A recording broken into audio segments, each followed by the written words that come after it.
1.6, working with angles. An angle is a figure formed by two rays, which are called sides, with a common endpoint, and that's called the vertex. The interior of an angle is the space between the two sides of an angle. So for example, this space right here would be the interior of angle 1. Give as many names as possible for each angle. So let's talk about angle number 1 first. The first way to say that is angle 1. You use a flat line on the bottom to talk about angles, so it's not a less than symbol, it flattens off on the bottom. A second way you can talk about angle 1 are the 3 letters that form from the sides to the vertex to the other side. So you could say, or angle X, W, Y. Or you can go from the other side, from the vertex to the final side. So you can go from the Y to the W to the X. Angle YWX. Now let's talk about angle number 2. You could call that angle number 2. Or you can call it Y to W to Z. Or Z to W to Y. And then finally, say we want to talk about this entire angle, the more obtuse angle, the big one. You can call that angle XWZ or ZWX. Most of the time, we're going to be using this notation with the 3 letters. The important thing to note is that the vertex is always in the middle. Note that on all of these angle measures, W, the vertex, is in the middle. What is a degree? A degree is 1/360th of a rotation of a ray around a circle. There are 360 degrees in a circle total, and what we're talking about with a degree measure is 1/360th of a rotation of a ray around a circle. So this is just a 1 degree measure here. But if you go around the circle more, you get more of the 360 degrees. We always chop our circles in half.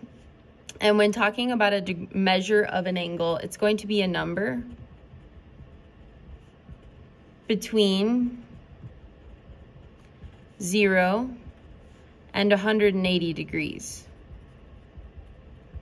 Yes, you can talk about angle measures that are more than 180 degrees, but in general, we care more about things that are in the 180 degrees realm. So if this total circle is 360 degrees, then half of the circle is 180 degrees, which is why our protractors are only half of a circle. Congruent angles. 2 angles that have the same measure.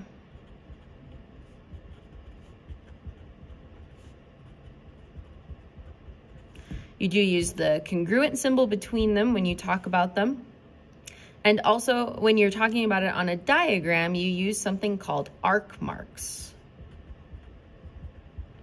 Just like when you're talking about segments that are congruent, you use tick marks. When we're talking about angle measures that are equal, you use arc marks. So that looks like this. If I want to say that those 2 angle measures are congruent, I draw arcs in their circle, and it means that they're congruent. I've seen people put tick marks on the arc marks as well, like this, where it shows that the 2 angles are congruent using a tick mark and an arc mark. You can choose. So the statement that goes with this picture, we would say that angle ABC, that's this guy, is congruent to the angle CBD. And if that's true, then so the measure with a little m of angle ABC is not just congruent, but it's also equal to the measure of angle CBD. So we always start with concepts and then we move to measures. Again, the protractor is a tool used to measure angles. So it's the half circle, 180 degrees, so that you can use that to measure what size angles are in real life. The angle addition postulate. It's very similar to the segment addition postulate. So let's draw a picture. Let's do kind of an obtuse one.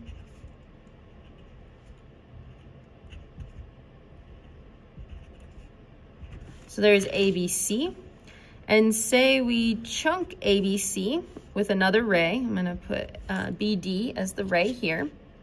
If I wanna know about the angle ABC, I can sum these two angles together to make the larger angle. So the statement that goes with this is if D is in the interior of angle ABC, which it is, D is in the interior of ABC, then the measure of angle ABD, ABD, this guy, ABD, plus the measure of angle DBC, this guy, equals the whole angle ABC, the measure of ABC. So let's take a look at an example.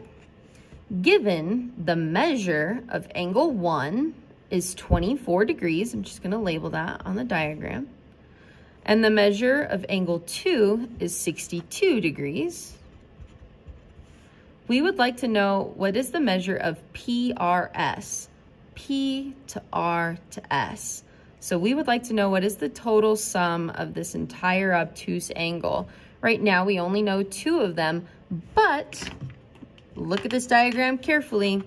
What do we notice? We've got arc marks.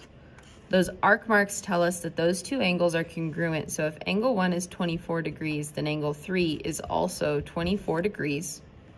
And if we want this total sum, we just sum all of the angles together.